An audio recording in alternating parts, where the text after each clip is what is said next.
Bueno, pues mientras se va incorporando la peña, si es que se va a incorporar alguien más, hago un repaso de lo que hemos visto hasta ahora, ¿vale? También es verdad.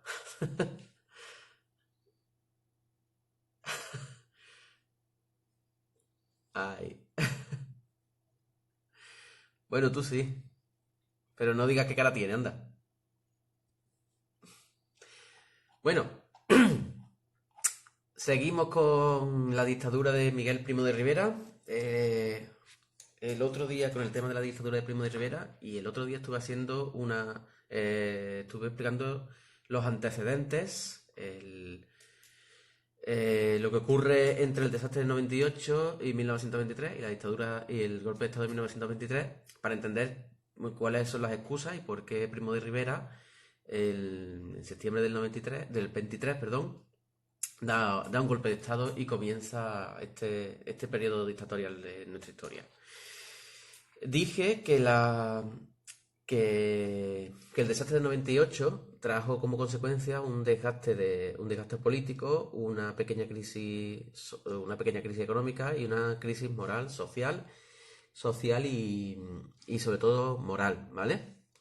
Eh, Dije también que como consecuencia de ello, los partidos dinásticos, los partidos liberales, el Partido Conservador, cambian su estrategia y llevan a cabo una serie de medidas reformistas que no son tales. También tiene unos líderes que no van a tener el nivel político de sus antecesores, de Cánovas o de Sagasta. Y esto va a hacer que, unido a las circunstancias que vive España en las dos primeras décadas del siglo XX, el sistema canovista y turnista se desgaste definitivamente y se ha puesto en cuestión por casi todos los ámbitos de la sociedad. Eh, este problema se agravó especialmente cuando el mundo vivió la Primera Guerra Mundial, que ya dije que España no participa en ella y que aprovecha la economía española eh, para convertirse en la que suministra materias primas y productos industriales al resto de Europa, pero no lo aprovecha para mejorar su productividad, sino que lo que hace es desabastecer el mercado español, el mercado interior español, para vender esos productos en el extranjero mucho más caros, lo que genera una serie de posturas contrarias a estas acciones por parte de los obreros, porque tenían el mismo sueldo y los productos en España, al escasear, pues empiezan a subir su precio, ¿vale? De valor, empiezan a aumentar de valor. Esto va a generar que los partidos no sean capaces de sacar, los dos partidos didácticos no sean capaces de sacar mayoría absoluta, una mayoría clara en la Cámara, y les lleve como ya vimos, a los gobiernos de concentración nacional. Que era, pues eso, la unión, el acuerdo entre los dos grandes partidos para crear un gobierno de coalición. Esto va a generar una serie de crisis internas y la debilidad política de España, y por lo tanto son incapaces de controlar la inestabilidad social en la que vive España, donde pues ya he dicho que hay multitud de manifestaciones, de huelgas, entre las que hay que destacar, por ejemplo, las que se producen en 1917 o de toda la oleada revolucionaria que tiene lugar en Andalucía entre 1918 y 1921, que se conoce como el trienio bolchevique. Esta radicalización de las posturas, tanto de las posturas sociales y de los burgueses, hace que el enfrentamiento social adquiera unos tintes realmente dramáticos, porque la calle se convierte en una verdadera batalla campal entre patronos, entre los burgueses, entre los empresarios y los sindicatos obreros. De hecho, hay varias acciones, varias actuaciones políticas que llevan a apoyar precisamente a la patronal o a los sindicatos cuando se aprueba la ley de fugas, que permitía a la policía, a la Guardia Civil, disparar contra aquellos manifestantes o aquellos rebeldes que presentaran riesgo de huida. Al mismo tiempo, España vive en esta época de finales de los años 10, principios de los años 20, un momento que se llama el pistolerismo, que no es más que una, como ya he dicho, que una batalla campal, que un enfrentamiento en la calle entre los partidarios los sindicalistas y una serie de sicarios, podríamos decir, a sueldo, que se dedicaban a disparar contra estos sindicalistas, contra estos representantes sindicales, pagados por la patronal. Bueno, creo que me quedé más o menos por ahí. A todo este ambiente de crisis, este ambiente inestable que se da eso, a finales de los años 10, ¿vale? Principios de los años 20. Por cierto, tenemos que unir que cuando acaba la Primera Guerra Mundial en 1918, la situación en España empeora, pues porque su industria y su productividad, y su producción, perdón, depende excesivamente de lo que vende en Europa, y los países europeos empiezan a recuperar su producción y por lo tanto ya no consumen tantos productos españoles. Y a ello tenemos que unir también algo que no sé si comenté el otro día, que es la mayor epidemia. Estamos en un momento clave también para recordarlo, que la mayor pandemia de la historia reciente de la humanidad se produjo en 1918, ¿vale? Entre 1918 y 1919, y se llamó la gripe española, y que afectó, bueno, no afectó especialmente a España, no se llama gripe española por eso, se llama gripe española porque España, al no participar en la guerra, pues publicaba en sus periódicos pues todas las consecuencias de esta gripe, ¿vale? Que se llevó para adelante, pues no se sabe muy bien, pero se estima que entre unos 40 o 50 millones de personas en todo el mundo, ¿vale? Mientras que los países que participaban en la guerra, pues intentaban no contar en su prensa, o no publicar en su prensa, las noticias devastadoras de esta pandemia, ¿vale? Bueno, que se cargó a un importante número de personas, tanto en Europa como en el resto del mundo. Se llama española por eso, simplemente porque en España sí que se publicaron noticias sobre lo devastadora de esta gripe, de esta pandemia, ¿vale? Bueno, evidentemente, esta pandemia, que generó una especie de histeria colectiva, muy parecida a lo que estamos viviendo hoy día, pues tuvo como consecuencia un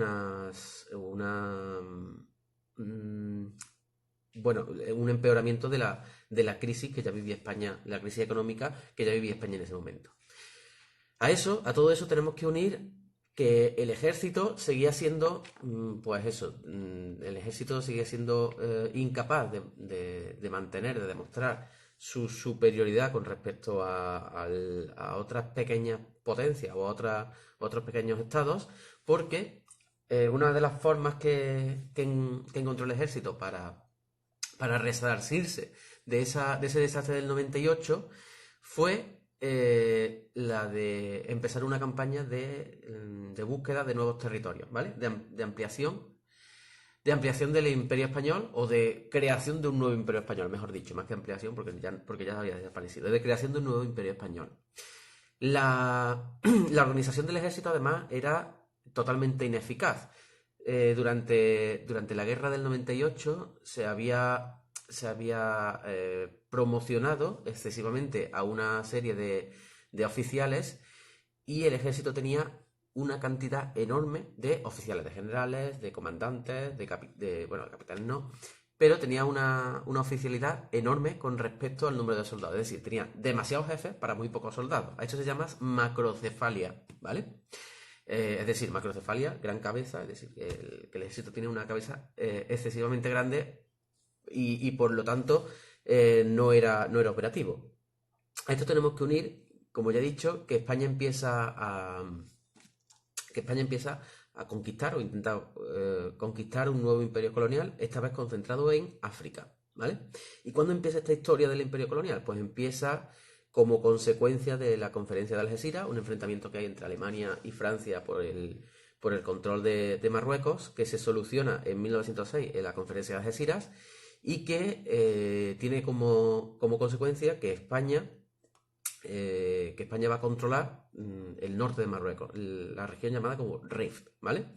De manera que el ejército español va a intentar ocupar efectivamente ese territorio que le ha sido legado por las grandes potencias, pero se encuentra con que hay unas tribus, las llamadas tribus rifeñas del Rif, comandadas por un marroquí, por un rifeño llamado Abdelkrim, ¿vale?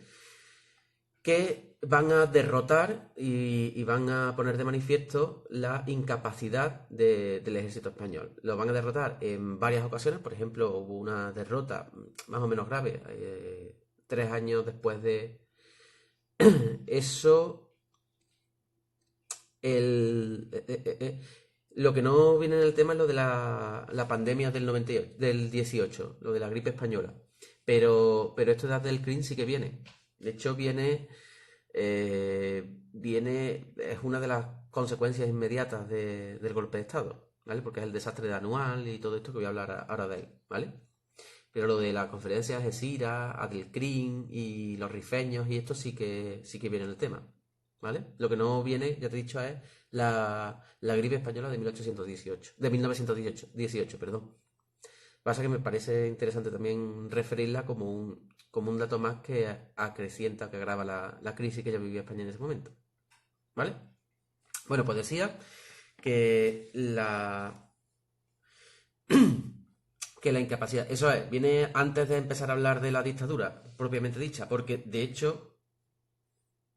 mm, de hecho, sí, del punto 2. De hecho, es que la crisis de anual va a ser una consecuencia, va a ser una causa inmediata de la dictadura de Primo de Rivera. Ahora lo veremos, por qué está tan relacionado esta mala gestión de la guerra de Marruecos con Primo de Rivera, ¿vale? Bueno, además esto hace que el ejército se divida en este momento en dos grandes grupos. Uno de ellos, que va a ser el que domine en este momento el panorama militar, se llaman los africanistas, ¿vale? Los africanistas son aquellos militares que defienden que solo interviniendo en África y recomponiendo o reconstruyendo un imperio colonial español, España va a recuperar su antiguo esplendor internacional, ¿vale? De manera que intenta ponerse al nivel del resto de potencias europeas, conquistando sus nuevas colonias en África. Buenos días, José Manuel. Digo que la gestión del ejército español, o que la acción del ejército español en el Rift, en el norte de África, va a ser un desastre. Va a ser un desastre porque un ejército, se supone, moderno, se enfrenta a unas tribus rifeñas, a unas tribus que, bueno, que tienen una preparación militar muy limitada, pero que eso sí, utilizan la técnica de guerrilla.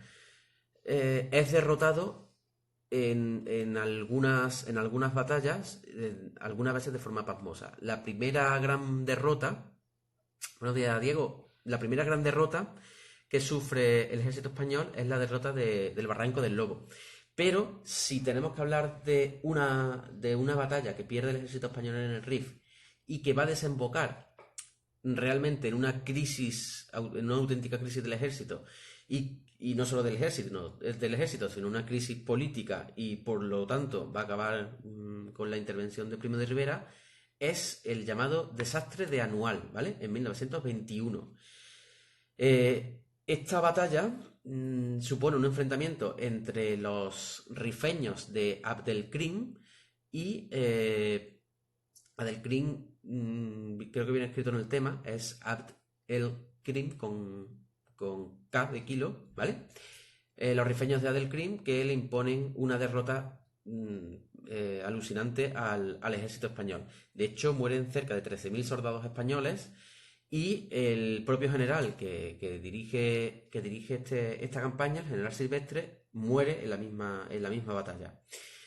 El desastre de Anual fue el segundo desastre militar más importante de la historia reciente española, después evidentemente, del desastre del 98, que fue muchísimo más importante que este, pero supuso una puesta en duda de la efectividad del ejército y una indignación de la población española impresionante. De hecho, esta derrota se llevó incluso a las Cortes y el Parlamento encargó una comisión de investigación para depurar responsabilidades y explicar cómo el ejército español ha sido derrotado y ha perdido 13.000 soldados ante 4 rifeños con mosquetes, prácticamente, ¿vale? Porque estaban muy mal armados, los rifeños, pero muy bien organizados. Problema. Pues el problema es que parece ser que dentro de los responsables de este desastre había altos cargos políticos, evidentemente altos cargos militares, e incluso parece que salpicaba al propio rey, ¿vale? Porque Alfonso XIII era partidario del bando africanista y era uno de los que había apoyado la intervención de España en Marruecos. Y por lo tanto había propiciado esa intervención, ese enfrentamiento con los rifeños, incluso sin una buena preparación del ejército o sin una buena preparación de la campaña militar. Problema, pues que cuando el expediente Picasso, que es como se llama a ese expediente que va elaborando la Comisión de Investigación Parlamentaria, se está acercando cada vez más a altos mandos del ejército e incluso pone en riesgo la propia figura del rey y por lo tanto puede ser una excusa para los republicanos para acabar con la monarquía y proclamar una nueva república, pues entonces entra en acción un militar que va a ser Primo de Rivera, Miguel Primo de Rivera, que el 13 de septiembre de 1923 en Barcelona organiza un golpe de estado que se va a extender por las ciudades más importantes de España y que acabará triunfando, sobre todo porque el propio rey Alfonso XIII respalda este golpe de estado, ¿vale? Y esta es la razón por la que Primo de Rivera llega al poder y se convierte en dictador, en el primer dictador de la historia reciente de España, ¿vale? Perdón. Tendré que hacer así.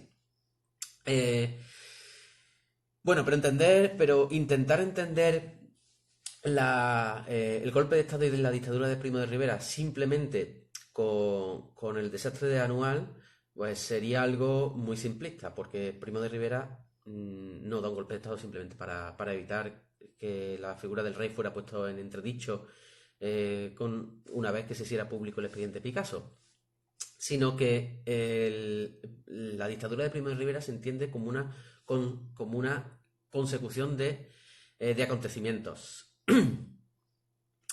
Ahora explico eso del directorio militar y del directorio civil. Paula, primero voy a explicar un poquito cómo llega al poder y cómo se produce el inicio de esta dictadura.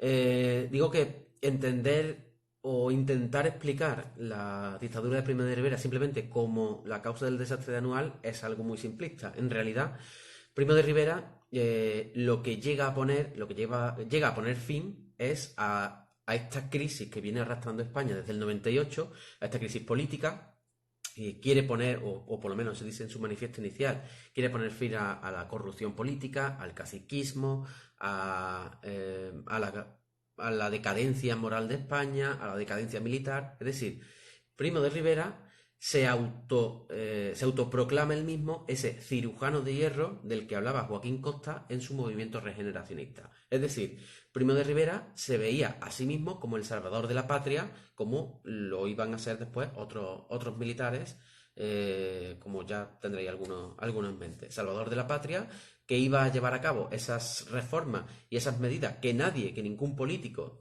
se atrevía a llevar porque eran medidas radicales, y él iba a arreglar el país y en cuanto tuviera el país arreglado, pues devolvería de nuevo el poder al pueblo. O por lo menos eso es lo que él manifiesta lo que él expresa, o la intención inicial que él expresa en su manifiesto inicial, en su manifiesto del golpe de Estado, ¿vale? Que que os lo puedo pasar también, porque es muy interesante, ese discurso populista de Primo de Rivera de acabar con los grandes problemas de España y que él iba a ser el que acabara con todo ello. Primo de Rivera ha dicho que desde el primer momento recibe el apoyo del rey, ¿vale? De hecho, el rey podía haber detenido, al ser el capitán general del ejército, podía haber detenido el golpe de estado de Primo de Rivera, que no solo estaba organizado por Primo de Rivera, aunque sí encabezado por él, y que parece ser, según algunos historiadores, que el rey era consciente o era conocedor de que este golpe de estado se estaba organizando desde agosto de 1923, y que por lo tanto el rey tuvo tiempo, incluso el propio gobierno tuvieron tiempo de acatar, de poner fin a esa conspiración militar. No lo hicieron y no solo no lo hicieron, el gobierno dimitió, ¿vale? Y el propio rey apoyó el golpe de estado. De hecho, la intención de Primo de Rivera al principio era iniciar una dictadura personal, es decir, una dictadura, un gobierno dictatorial en el que él fuera el único, el que concentrara todos los poderes del Estado siempre bajo el consentimiento del rey. Estas intenciones iniciales de Primo de Rivera, de imitar lo que había hecho un año antes Mussolini en Italia, ¿vale?, que concentraba en su persona todos los poderes del Estado, y que tienen muchos paralelismos con lo que pasa en España con Primo de Rivera, porque el propio rey Víctor Manuel III también apoya a Mussolini. Estas intenciones de acaparar todo el poder en su persona, como haría después Franco, son rebajadas o son puestas un poquito en cuestión cuando, 2 días después del golpe, el 15 de septiembre, Primo de Rivera se reúne con Alfonso XIII en el Palacio de Oriente, ¿vale? Allí tienen una reunión y el rey pues rebaja un poquito esta dureza del nuevo sistema que iba a implantar Primo de Rivera. De manera que el rey parece que convence a Primo de Rivera para que, en principio, acatara una apariencia de legalidad. De manera que Primo de Rivera no se iba a convertir en dictador, pero sí en jefe del gobierno. Es decir, vamos a acabar con el gobierno, evidentemente, en el golpe de Estado había dimitido, había salido huyendo, y lo que hace el rey es nombrar a Primo de Rivera jefe del gobierno, ¿vale? Curiosamente, de un gobierno con un solo ministro, que era Primo de Rivera, ¿vale? Para este viaje, para que quiero yo Alforja. De manera que Primo de Rivera era jefe del gobierno y ministro único. Ahora bien, ¿qué diferencia hay entre eso y un dictador militar? Bueno, pues que en principio Primo de Rivera iba a ser asesorado, iba a tener una especie de asesores de gobierno que iban a ser todos militares, que se conoce como el directorio civil, ¿vale? Perdón, el directorio militar. Y empieza la primera etapa de la dictadura de Primo de Rivera. La dictadura de Primo de Rivera tiene dos grandes etapas. Una, entre 1923 y 1925, que se conoce como el directorio militar, y en la que el poder va a estar evidentemente en manos de Primo de Rivera, pero administrado, aconsejado por un directorio militar, ¿vale? Por 9 militares que son los que van a aconsejar a Primo de Rivera, y una segunda etapa que va desde 1925 hasta 1930, en la que en ese directorio militar van a entrar algunos personajes civiles, algunos políticos no militares, y por lo tanto se va a conocer, pero poquito, ¿vale? Va a predominar sobre todo los militares, y que se va a llamar directorio civil, ¿vale? De manera que tenemos dos periodos: el directorio militar, 1923-1925, directorio civil 1925-1930, ¿vale? Aunque al principio Primo de Rivera pues mantiene o quiere mantener esa apariencia de legalidad, pues porque el rey era el que nombraba, como ya sabemos desde la Constitución del 76, el encargado de nombrar al presidente del gobierno, y el propio presidente del gobierno, el de elegir a sus ministros, el rey había nombrado a Primo de Rivera como presidente del gobierno, como jefe del gobierno. Pero Primo de Rivera todavía no había anulado la Constitución ni las garantías constitucionales. Simplemente era una medida excepcional, una medida de excepción para poner fin a una crisis. Ahora bien, ¿qué pasó durante la primera etapa del gobierno de Primo de Rivera? Pues que Primo de Rivera comienza a desmontar... No, bueno, no sé, Paula, no sé si he respondido con eso a tu pregunta del director militar. Bueno, ¿a qué se va a dedicar Primo de Rivera en su primer periodo? Pues se va a dedicar, en primer lugar, a suprimir todas las garantías constitucionales, a anular, evidentemente, la Constitución de 1976 y, por lo tanto, llega a su fin en 1923, en los últimos meses de 1923, la Constitución Vale, muy bien. La Constitución del 76. Va a acabar además con todas las autoridades administrativas, civiles, provinciales, que eran partícipes del régimen canovista, ¿vale? Del anterior régimen. Va a prohibir todos los partidos políticos. Aunque, es verdad que aunque se prohíben los partidos políticos, sí es cierto que algunos partidos siguen desarrollando su labor e incluso aceptan en principio a Primo de Rivera, como le va a pasar al PSOE, como una solución temporal, como una solución a corto plazo para solucionar los problemas de España. Aunque luego veremos que esta dictadura se va a alargar excesivamente y por lo tanto va a empezar a encontrarse un montón de oposición cuando Primo de Rivera se acomoda en el puesto. Se van a prohibir, evidentemente, los sindicatos y todas las organizaciones obreras responsables, según Primo de Rivera, de la alteración del orden público. ¿Quién apoya a Primo de Rivera? Porque, claro, una dictadura solo se puede establecer si tiene una base social con apoyo o si tiene una fuerza suficiente como para imponer su voluntad. Pues la dictadura de Primo de Rivera es apoyada evidentemente por los sectores monárquicos que creían o que veían que estaba en riesgo la propia monarquía de Alfonso XIII. Fue apoyada por supuesto por la Iglesia, fue apoyada por gran parte del ejército y fue apoyada por la burguesía terrateniente e industrial que había visto que estaba en riesgo su propia preeminencia social ante los desórdenes públicos provocados sobre todo por los anarquistas y sindicalistas desde el año 17 y 18.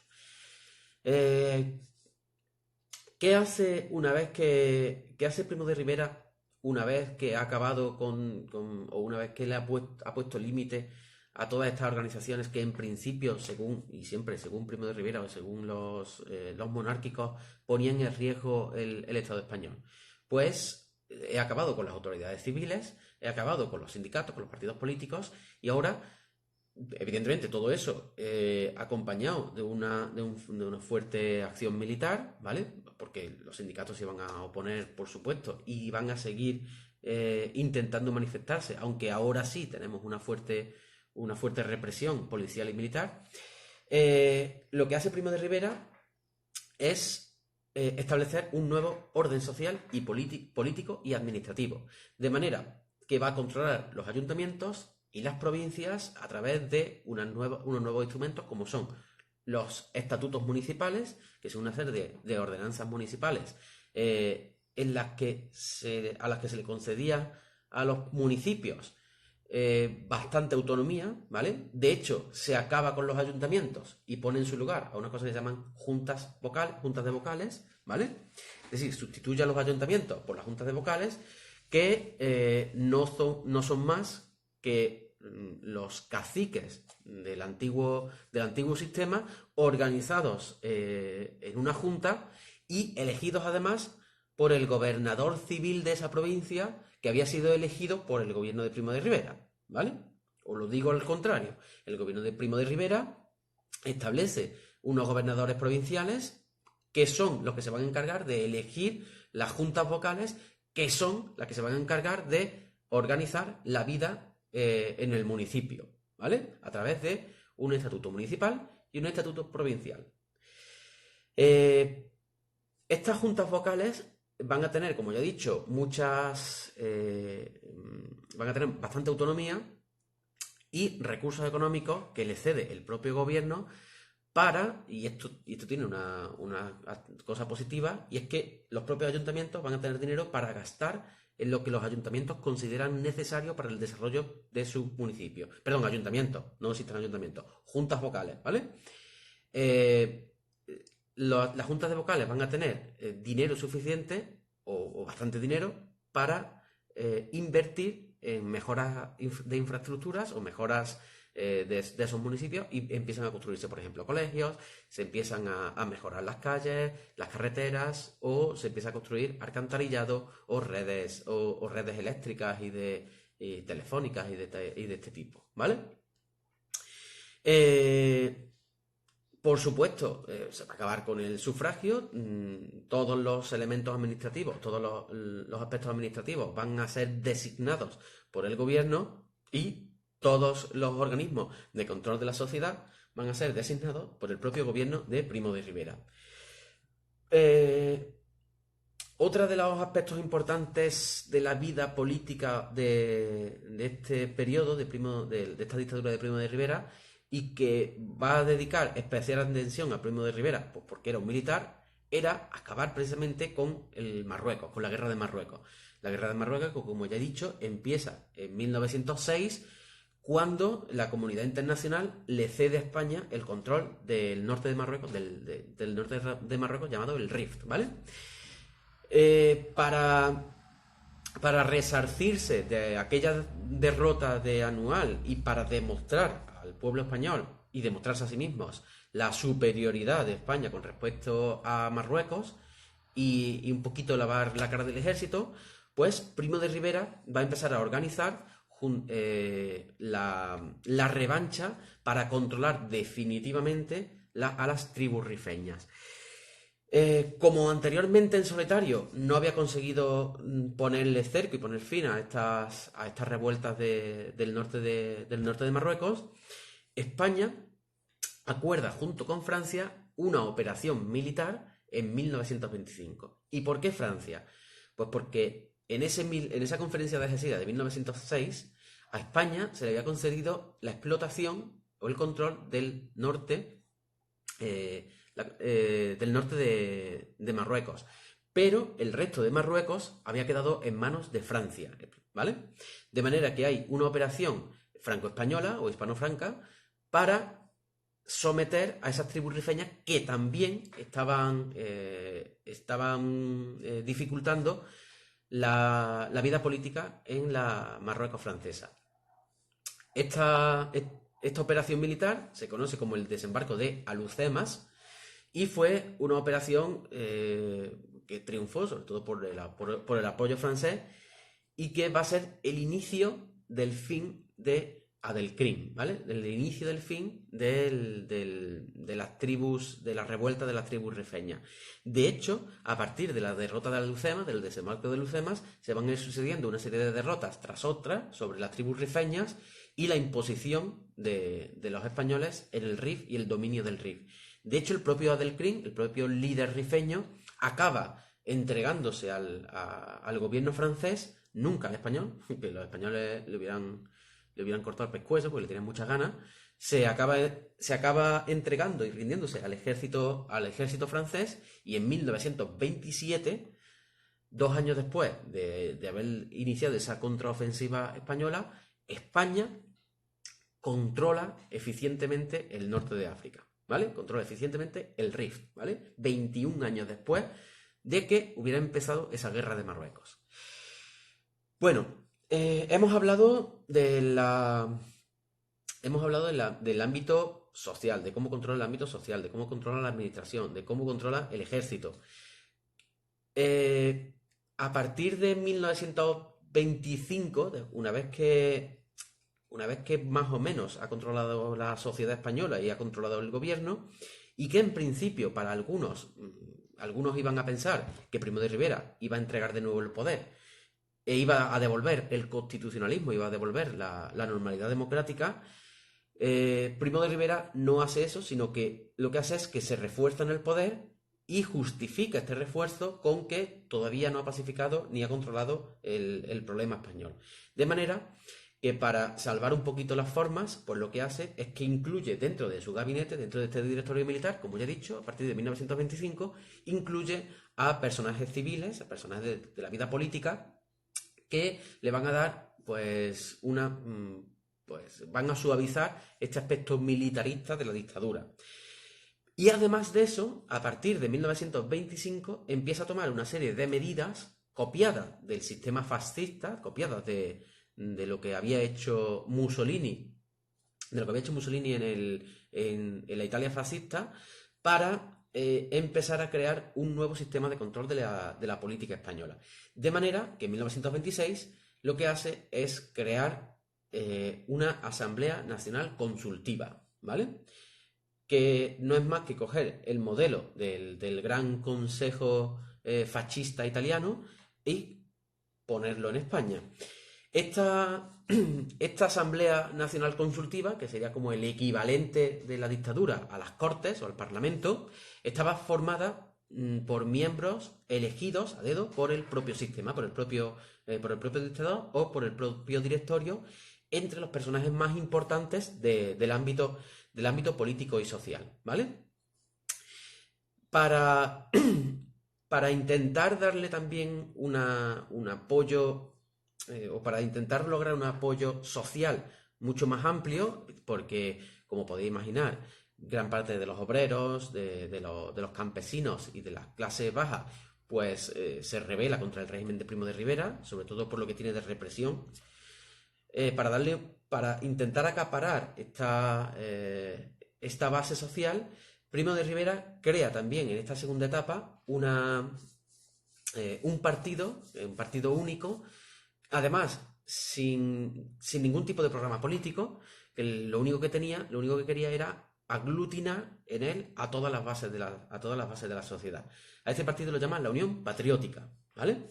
Y que, igual que ocurría con la Italia fascista, es una copia, una burda copia, aunque mucho más light, evidente, sí, eso hay que decirlo, no tiene el aspecto duro que tiene el partido fascista italiano, pero es una copia de ese partido fascista, o ese partido fascista italiano de Mussolini, ¿vale?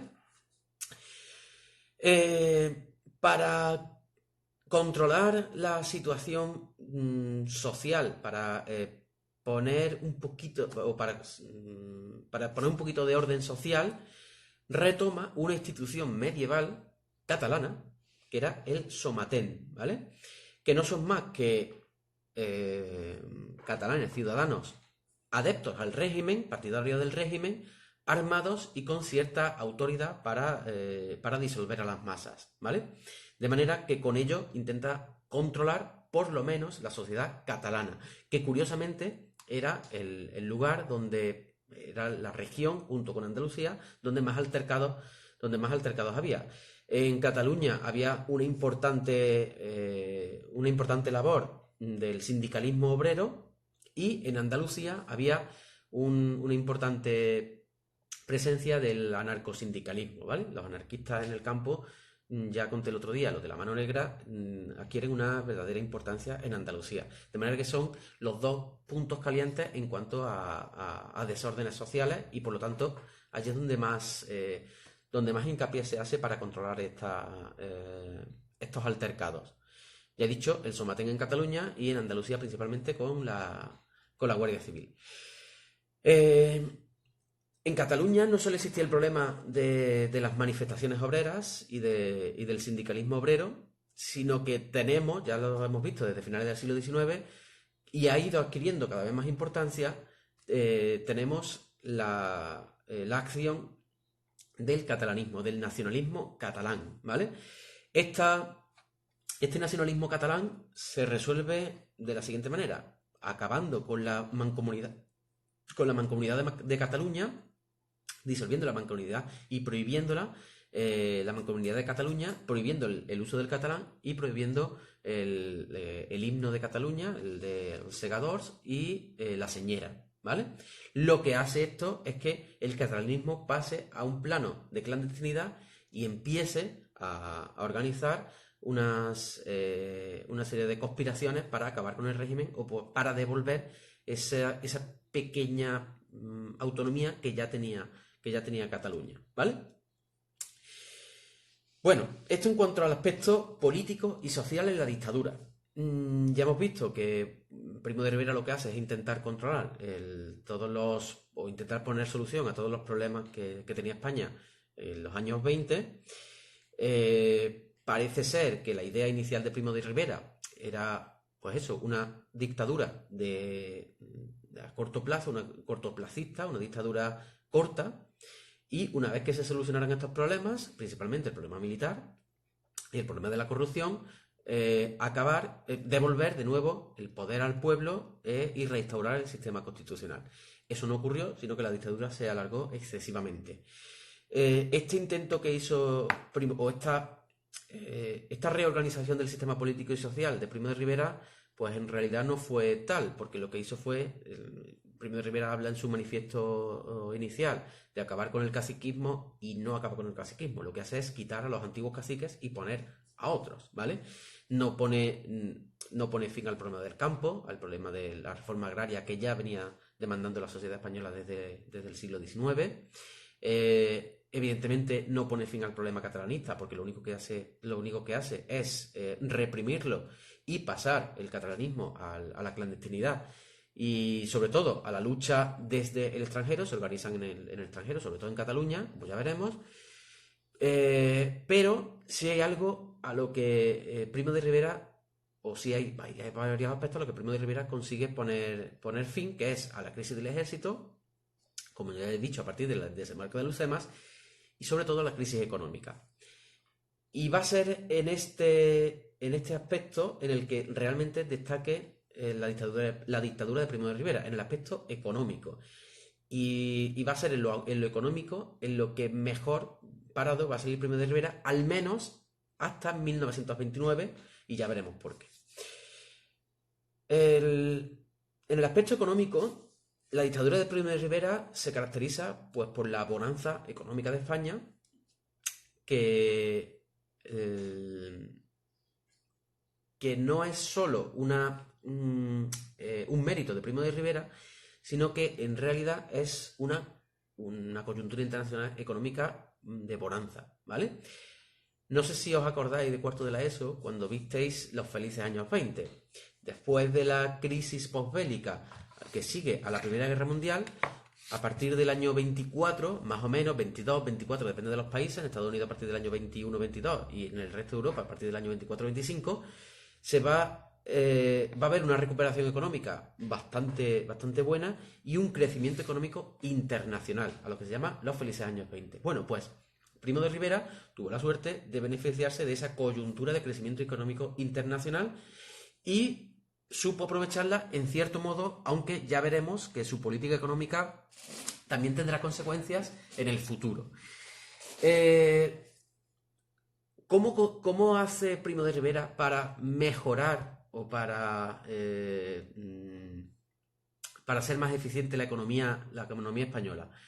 Pues gracias a que reforma o pone en marcha una serie de reformas para fomentar la industria y las infraestructuras. Hasta este momento las infraestructuras, carreteras, vías de ferrocarril, puentes, sistemas de conducción, de canales de agua y todo esto en España eran bastante deficitarias. Y los economistas de Primo de Rivera eran conscientes de que para mejorar la industria española no solo había que apoyarla desde el punto de vista económico, sino mejorar los sistemas de distribución de los productos industriales. De manera que se pone en marcha una serie de reformas, una serie de políticas de apoyo a este tipo de sectores. Tiene también lugar es el momento de la nacionalización de algunos sectores, sobre todo de servicios, ¿vale? Tiene lugar también, es un momento de intervención estatal. en muchos sectores y de apoyo estatal con ayudas económicas o con aranceles. Y sobre todo, el Estado se gasta una cantidad enorme de dinero en fomentar las obras públicas, como pantanos, como he dicho, como carreteras, como vías de ferrocarril, etcétera, etcétera, etcétera. ¿Vale? Uno de los aspectos más importantes, más destacados de la política económica de Primo de Rivera va a ser su programa de monopolios, ¿vale? De concesión de monopolios a ciertas compañías nacionales. Por ejemplo, en este momento se le otorga el monopolio de la telefonía, del comercio, de todas las líneas telefónicas, a una sola compañía, de manera que toda la telefonía se concentra en una sola compañía, que va a ser la compañía de Telefónica Nacional. Lo que hoy día conocemos como Movistar, ¿vale? Que antes era Telefónica y que fue privatizada en época del gobierno de Aznar a finales del siglo XX. De manera que Telefónica va a ser la única compañía que conceda o que administre los contratos telefónicos, ¿vale? Y que no la he visto, pero creo que es lo que sale en las chicas del cable, o es lo que tiene que salir en las chicas del cable, porque creo que está ambientada también en esta época de los años 20, ¿vale? Si no, no lo he visto, ya lo he dicho, si no es con Telefónica, con alguna de las compañías que existían antes de Telefónica, que desaparecen cuando Telefónica acapara todo el mercado de telefonía, ¿vale? Una cosa parecida, sabía yo que por ahí sí que... Una cosa parecida, no sé si las chicas del cable son de antes o después de... Bueno, creo que es de los años 20, me parece. No sé si es durante la dictadura de Primo de Rivera, pero creo que tiene que ser por ahí, por lo que he escuchado. Una cosa parecida es lo que ocurre con las compañías petrolíferas, que se le concede el monopolio a la compañía CAMSA, ¿vale? Una compañía, CAMSA significa Compañía Arancelaria del Monopolio del Petróleo Sociedad Anónima, ¿vale? Y es aquella que iba a tener la competencia... bueno, si está en la Guardia, si es la Guerra Civil la cuarta, pues en la República, están durante la República y eso. Entonces ya era Telefónica. Bueno, digo que otro de los monopolios va a ser el de CAMSA, que va a acaparar el negocio del petróleo, de los derivados del petróleo, ¿vale? Y de la gasolina y del gasoil. Otro aspecto importante de la dictadura de Primo de Rivera, lo he dicho antes, es el fomento de las infraestructuras. Y para ello se pone en marcha el llamado Plan General de Carreteras para construir y mejorar las carreteras que ya existían en España. El problema de este Plan General de Carreteras es que no era racional, vamos a decirlo, sino que lo que hacía era primar la capitalidad de España, porque es un sistema radial, ¿vale? Y se crea el sistema de carreteras, de lo que luego serán las carreteras nacionales, la N1, la N2, la N3, lo que luego serán este tipo de carreteras nacionales, que van a tener un carácter radial y que todas las carreteras van a desembocar en la Puerta del Sol, en lo que conocemos hoy como el kilómetro cero, ¿vale?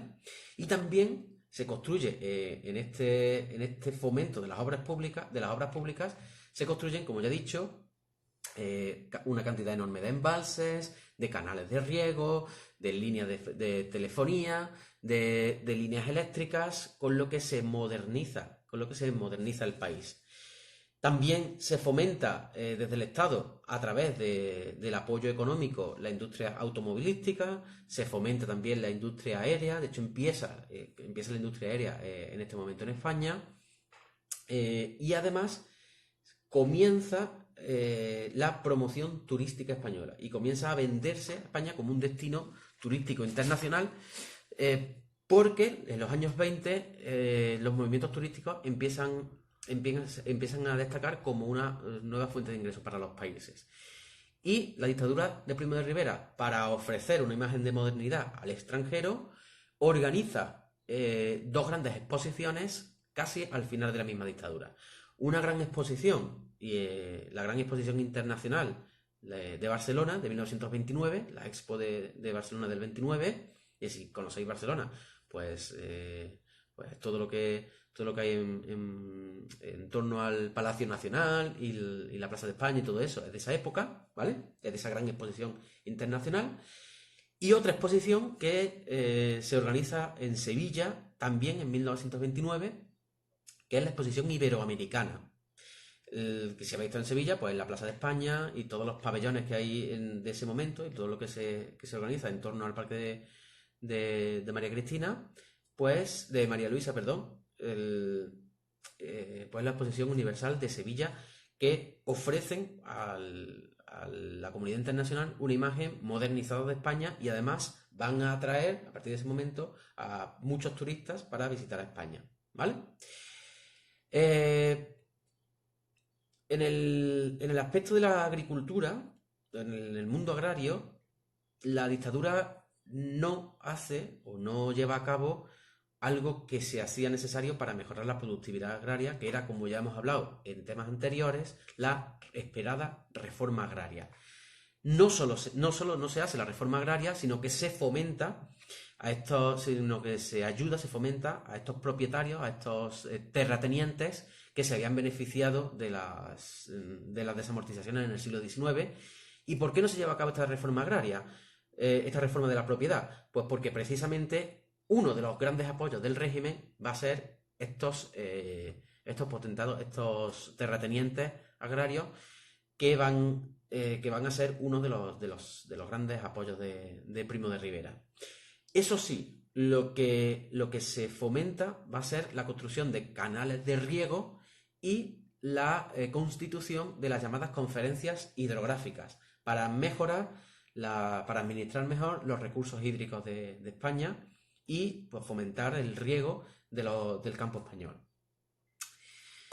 ¿Qué ocurre desde el punto de vista social y sindical? Pues como ya he dicho, se prohíben todos los sindicatos y se persigue especialmente a los anarquistas, se persigue especialmente a la CNT, al anarcosindicalismo. Se respeta, o más o menos se mira para otro lado, con algunos sindicatos como por ejemplo la UGT, al haber colaborado en principio el PSOE con el régimen, en principio digo porque el PSOE luego se va a organizar en contra del régimen, pero siempre en la clandestinidad, dentro de la prohibición de los sindicatos. ¿Qué hace entonces el Estado, qué hace entonces el régimen para organizar la vida política y social? Pues que organiza que crea o que funda la Organización Cooperativa Nacional. Un sindicato vertical imitando otra vez al sindicato vertical de Mussolini, ¿vale? ¿Y en qué consistía este sindicato vertical? Pues era una organización en la que se iban a integrar patronos y obreros, es decir, se iban a integrar todos los involucrados en una línea productiva y que simplemente iba a ser un foro de diálogo donde el Estado iba a intervenir para mejorar la situación de los obreros, ¿vale? para fijar sueldos, para fijar jornada laboral, etcétera, etcétera. De manera que no hay un sindicato que defienda los intereses de los trabajadores frente a los intereses de la patronal, de los empresarios, sino que estos dos se funden y se tienen que poner de acuerdo en una misma organización controlada por el Estado, ¿vale?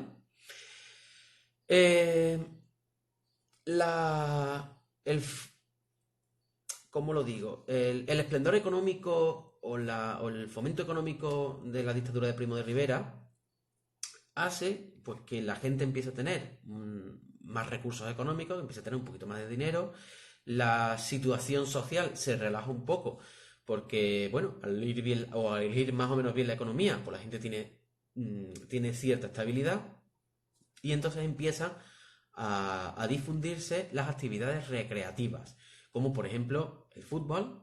De hecho, en este momento es cuando aparece la liga, como por ejemplo la radio, que tiene una gran difusión en este momento, o el cine, ¿vale? O los espectáculos de variedades, las salas de variedades que también aparecen en este momento. De manera que desde el punto de vista económico, la dictadura de Primo de Rivera pues tuvo ese aspecto positivo, ¿vale? Sí es verdad que la dictadura de Primo de Rivera, para mejorar la economía del país, pues es verdad que hubo un incentivo de obra pública, ayuda a las empresas, pues ayuda al campo desde el punto de vista económico, etcétera, etcétera. Pero todo esto lo que hace es aumentar el déficit del Estado. Es decir, que el Estado no tenía este dinero. El Estado lo que hace es aumentar su deuda anual extraordinaria. De manera que año a año va aumentando la deuda del Estado, va aumentando el dinero que va debiendo el Estado y eso se va acumulando. Y eso habrá que pagarlo en algún momento. Y ya veremos cuándo. A esto tenemos que unir una cosa. En 1929 estalla en Estados Unidos la crisis, el crack del 29, que va a dar comienzo a la Gran Depresión, a la mayor crisis económica de la historia reciente del mundo. La economía española estaba inmersa en la economía internacional y va a ser una víctima más de esa crisis económica, con el añadido de que teníamos un montón de deuda acumulada del periodo de Primo de Rivera. Y esta va a ser una causa, como ya veremos, de la caída de Miguel Primo de Rivera. Bueno, hemos visto los aspectos, hemos visto la organización del Estado, los aspectos políticos, sociales y la economía de la dictadura de Primo de Rivera. Pero, ¿qué ocurre con aquellos sectores que se oponen a la dictadura? ¿Cómo se organizan? Bueno, pues va a haber un gran sector de la sociedad que desde el principio se va a oponer a esta dictadura y va a desarrollar una acción subversiva, y sobre todo en la clandestinidad, para intentar acabar con el régimen, ¿vale? A base de, o bien, intento de golpe de Estado, o a base de revueltas o altercados de orden público. La oposición a Primo de Rivera va a acaparar desde sectores intelectuales a sectores políticos, al propio ejército o los propios sectores sociales más desfavorecidos, como son evidentemente los sindicales, y no tenemos que decir, por supuesto, que el catalanismo va a ejercer una fuerte oposición a este régimen, ¿vale? Creo que me queda un minuto por ahí, no lo sé. Así es que dejamos la oposición de Primo de Rivera y me quedaría la oposición de Primo de Rivera y ya el final para mañana. Mañana termino esto y si es posible, pues empiezo la Segunda República. De todas maneras, voy a intentar terminar el tema de la Segunda República para ponerlos... Ya veo que no me queda tiempo. Inés, lo del crash del 29 lo voy a explicar mejor en la caída de Primo de Rivera. Esto simplemente es como un adelanto de lo que va a pasar al final, ¿vale? Así que no te preocupes, lo voy a retomar, lo del crash del 29. Bueno, me quedan 25 segundos, así que seguimos mañana, ¿vale? Terminamos ya el señor Miguel Primo de Rivera. Si hay alguna duda, pues me la preguntáis mañana, que he visto que hoy está la cosa muy, muy clarita toda, o suficientemente confusa. Bueno, 5 segundos. Nos vemos mañana. Sí, mañana a las 6:30, a las 7.